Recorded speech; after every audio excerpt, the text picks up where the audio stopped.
क्योंकि हम जिस टॉपिक के बारे में बात कर रहे हैं उससे रिलेटेड कई सारे टैबूज़ है, लोग बात करते हैं या नहीं करते हैं। तो ऐसा कोई चीज़ आपको लगता है कोई ऐसी बात है जो अभी भी नहीं हो रही है और होनी चाहिए जिसके बारे में बात? देखो मेरे हिसाब से एक जैसे अभी सेक्स एजुकेशन के बारे में बात करी है मैंने, थोड़ी बहुत एक्नॉलेजमेंट होनी चाहिए उसकी। तो उसी के साथ एक वेरिकोसील के बारे में भी थोड़ी बहुत बच्चों को मालूम होना चाहिए। क्या होता है? देखो वेरिकोसील बेसिकली है तो एक एक्वायर्ड प्रॉब्लम, मतलब हम पैदाइशी लेकर नहीं पैदा होते हुँ, वेरिकोसील को। हम अपने आसपास के सराउंडिंग से ही लेते हैं, एनवायरमेंटल ही से ही लेते हैं। अब क्या होता है नॉर्मली आज की डेट में क्या है कि बच्चा फिज़िकल वर्कआउट कर भी रहा है, जिम भी जा रहा है, और उसके बाद लेटर ऑन जब वो फिज़िकल एक्टिविटी में इंडल्ज है, लाइफ़स्टाइल उसका ऐसा है कि रनिंग बहुत ज़्यादा करना, साइकिलिंग बहुत ज़्यादा करना, और साइड बाय साइड वो जिमिंग में जाकर वेट लिफ्टिंग भी कर रहा है। तो उसकी वजह से एक इम्पैक्ट पड़ता है हमारे टेस्टिस के अंदर, वेन्स के अंदर, जहाँ पर हमारी वेन्स का डायमीटर जो है वो बढ़ जाता है, अच्छा, कॉज बाय रिफ्लक्सेस। अब ब्लड का फ्लो टूवर्ड्स टेस्टिकल्स वापस घूमना चालू कर देते हैं, जिसकी वजह से हम इनफर्टिलिटी के पेशेंट अपना बन जाते अच्छा, हैं, कॉज बाय एक्सरसाइज। ओके। ठीक है। हुँ, तो इसके बारे में मेरे हिसाब से स्कूल में थोड़ी बहुत एक्नॉलेजमेंट होनी चाहिए, हुँ, देनी चाहिए कि भैया अगर आप ज़्यादा फिजिकल एक्टिविटी कर रहे हो तो सपोर्टर पहनो। वहाँ पर टीचर्स भी नहीं बताते, इवन जिम के ट्रेनर भी ऐसा सच नहीं बताते कि वो सपोर्टर पहन के आओ। वो ये कहते हैं कि भैया पानी भर जाएगा टेस्टिस में, कुछ ऐसे कर ले वैसे कर ले, मतलब वो सही गाइड नहीं करते। तो मैं यहाँ पर कहता हूँ कि वहाँ से उनकी गाइडेंस स्टार्ट हो जानी चाहिए कि अगर आप जनरली नॉर्मल आप हो, आपको एक्सरसाइज कर रहे हो, तो एक्सरसाइज में आप दिक्कत में भी आ सकते हो। ओके। तो ओवर एक्सेस जब एक्सरसाइज कर रहे थे। ओवरऑल हैवी वेट लिफ्टिंग कर रहे हो, साथ में कॉन्स्टिपेशन है, वेरिकोसील हो सकता है। रनिंग कर रहे हो, कॉन्स्टिपेशन है, वेरिकोसील हो सकता है। साइकिलिंग कर रहे हो, कॉन्स्टिपेशन है, तो ऐसे टाइम वेरिकोसील। पे क्या करना चाहिए? सपोर्टर पहनना चाहिए और?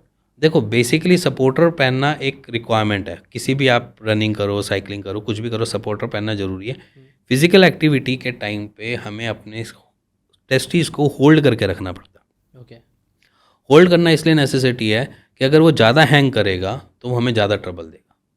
देखो एक हमारी बॉडी का फिनोमेना है, मेल बॉडी का। गर्मियों में हमारे टेस्टिस लटकेंगे, हैंग होंगे, और सर्दियों में हमारे टेस्टिस चिपकेंगे, वो हुँ, हुँ, जनरल है। सो जब सर्दी या गर्मी कभी भी आती है तो हमारे टेस्टिस अपने फिनोमेना से काम कर रहे होते हैं, क्योंकि उसका टेम्परेचर जो है वो 2.5 डिग्री का डिफरेंस है। अब वो 2.5 डिग्री को मैनेज करने के लिए ना, जब ज़्यादा वार्म अप हो जाती है बॉडी तो हमारे टेस्टिस खुद ही नीचे की तरफ भागेंगे, हमारा स्क्रोटम लटकेगा। और जब स्क्रोटम लटकेगा तो वहाँ पर हमें देखने को मिलता है कि बार बार एक वेन पे या दो वेन पे बार बार छोटे छोटे अटैक होने चालू होते हैं। उस अटैक होने की वजह से वहाँ की वॉल्स हो जाती है ख़राब, और वॉल्स जब ख़राब हो जाती हैं तो हमें ये वेरिकोसिल जैसी प्रॉब्लम देखने को मिल जाती है। ओके, जनरली अगर इस बारे में लोग बात करें या इस बारे में ज़्यादा उनके पास समझ आ जाए, कहीं से भी एक्नॉलेजमेंट ले लें या कहीं से भी वो इस बारे को नॉलेज कर ले कि भैया ऐसी भी प्रॉब्लम होती है जो मेरे को बाद में जाकर इशू कर सकती है, तो वो अपनी बॉडी को वैसे ही लेकर चलेंगे। नहीं तो वो वैसे ही होंगे कि हर पड़ाव पे आ रहे हैं, स्लिप हो जाते हैं। तो इसलिए सेक्स एजुकेशन के साथ कुछ ऐसी चीज़ें जो मेल फीमेल दोनों में ही रिलेट करती हैं, उनको उनसे को गाइड करना ज़रूरी है। हुँ, क्योंकि एसटीडीज़ हैं, एसटीडी के बारे में कोई बात नहीं करता। हुँ, सेक्सुअली ट्रांसमिटेड डिसीज़। एसटीडी के बारे में कोई बात नहीं करता, और बच्चों को पता ही नहीं है। अब ये पूरा का पूरा नॉर्थ ईस्ट में पूरा कॉलेज में इतने सारे बच्चे एचआईवी पॉजिटिव आए मिले हैं, अरे बाप रे! जनरल है। अगर उनको ये चीज़ें पता होती कि बिना प्रोटेक्शन के हम नहीं यूज़ करना या हमें कुछ ऐसी चीज़ों में नहीं इंडल्ज होना, तो फिर शायद वो बच जाते। तो ये एक नॉर्मल सी चीज़ है कि हम बहुत सारी चीज़ों के बारे में जानना चाहते हैं और हम उसमें ऑप्ट करते हैं, ठीक है, क्योंकि वो हमें प्लेजर देता है। बट उसके क्या कॉन्सिक्वेंसेस हैं वो भी गाइड होने चाहिए, वो भी हमें पता पता होना होना चाहिए। चाहिए। तो एक्सपीरियंस इंसान बता दे हाँ, कि ये करना चाहिए, ये ये नहीं नहीं करना करना चाहिए। चाहिए। तो आपने कुछ पॉइंट्स बहुत इंटरेस्टिंग बताए जो जैसे कि अगर आप हैवी लिफ्टिंग कर रहे हो तो ये सब चीज़ करो। ऐसी और भी कुछ मिस्टेक्स आप देख रहे हो जिसकी वजह से लोगों को प्रॉब्लम हो रही है और वो आपके पास आ रहा है? एक्चुअली में मिस्टेक्स तो देखो जनरली हम लाइफस्टाइल डिसऑर्डर्स में ही समझते हैं। अगर मैं आज की डेट में लो स्पर्म काउंट की भी बात करूं तो वो भी सेम इसी प्लेटफॉर्म पे है, लाइफस्टाइल और एज। ठीक है, एजोस्पर्मिया में हम कुछ कह सकते हैं कि हम बचपन से लेकर आ रहे हैं कुछ प्रॉब्लम, मतलब हमारे जीन्स ने हमें ऐसा आशीर्वाद नहीं दिया जिसकी वजह से हमें दिक्कत हो रही है एजोस्पर्म में, कुछ केसेस में, सब में नहीं, कुछ केसेस में। बट अगर देखा जाए तो हम ज़्यादा से ज़्यादा एक्वायर्ड या जैसे बोलूँ लाइफस्टाइल डिसऑर्डर से ही जूझ रहे हैं। अगर मैं लो स्पर्म काउंट की भी कैटेगरी का हूँ तो भी हम गट हेल्थ पे चले जाते हैं, गट से चीज़ें सॉर्टेड कर देते हैं।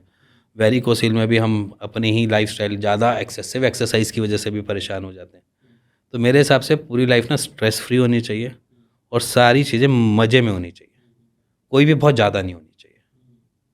अगर मैं बहुत ज़्यादा किसी में भी इंडल्ज हो रहा हूँ ना तो वो मेरे को परेशान कर सकता है। ये मेरा एक सोचने का तरीका है, वो शायद आपका अलग हो सकता है, किसी और का अलग हो सकता है। बातें अब एक सिंपल सी बात समझना, जो गाँवों में रहते हैं लोग वो एज़ कम्पेयर टू हमसे ज़्यादा हैप्पियर है और हमसे अच्छे फर्टाइल है।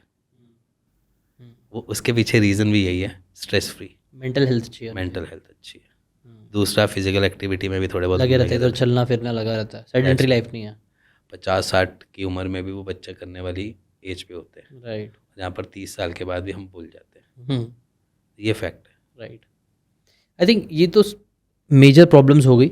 कोई एक लास्ट क्वेश्चन मैं पूछना चाहूँगा, एक वर्स्ट पीस ऑफ एडवाइस जो आपने सुना है मार्केट में फैली हुई है इससे रिलेटेड, अपनी फील्ड से रिलेटेड, कोई एक वर्स्ट पीस ऑफ एडवाइस जो आपको लगता है बहुत गलत है लेकिन फैली हुई है, लोग कर रहे हैं, ऐसा कुछ है? यही सबसे बढ़िया चीज़ क्या? कि तेल लगाने से पेनिस बड़ा हो जाता है, लंबा हो जाता है, स्ट्रक्चर बड़ा हो जाता है, स्ट्रक्चर को चेंज किया जा सकता है, तेल लगाओ लंबा हो जाएगा। ये सबसे ये फैला हुआ है। ये फैला हुआ है। हर कोई आज की डेट में ये चाहता है। हमारे को खुद क्वेरी आती है, हम सबको छोड़ दो अच्छा। कि लिंक कैसे बड़ा करें। अच्छा, लिंक कैसे बड़ा कर देगा भाई? सबसे बड़ा मिसकंसेप्शन ये फैला हुआ है इसका। हाँ। Makes sense। और कोई फाइनल मैसेज देना चाहोगे आप? फाइनल मैसेज यही है कि आज इस पॉडकास्ट के बाद बच्चे, टीनेज वाले अगर देखते हैं ये वाला पॉडकास्ट तो प्लीज़ अपनी एजुकेशन को थोड़ा सा वास्ट करो। दूसरा, अगर आप किसी भी ऐसी प्रॉब्लम से दिक्कत में आ रहे हो तो अपनी फैमिली से डिस्कस करो जिससे आपकी प्रॉब्लम हाफ हो जाए।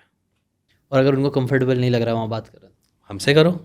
ठीक है, वेरी नाइस। तो मैं उसका लिंक दे दूंगा नीचे डिस्क्रिप्शन में, हाँ, जहाँ से कनेक्ट कर सकते हैं लोग। कोई बात नहीं, अगर आपको तब भी लग रहा है कि कहाँ करना है कहाँ नहीं करना, आपसे मैसेज भी छोड़ सकते हो, व्हाट्सएप पे भी मेरे से कनेक्ट हो सकते हो बिना फेस। नई आईडी बना लेना, चाहे आपको ऐसा भी डर है तो नई आईडी बनाकर नई आईडी से बात कर लेना, हम तब भी आपको कंसल्ट कर देंगे। हम ये भी नहीं पूछेंगे आप कहाँ रहते हो, किधर रहते हो। अगर आपको ये बातें काम की लगी होगी तो do check out the full podcast यार, जाके देखो, डिटेल में चीज़ों को समझो, तब ज़्यादा अच्छे से समझ में आएगा, ज़्यादा अच्छे से आप अपनी ज़िंदगी में चीज़ें अप्लाई कर पाओगे। Thanks so much and subscribe this channel.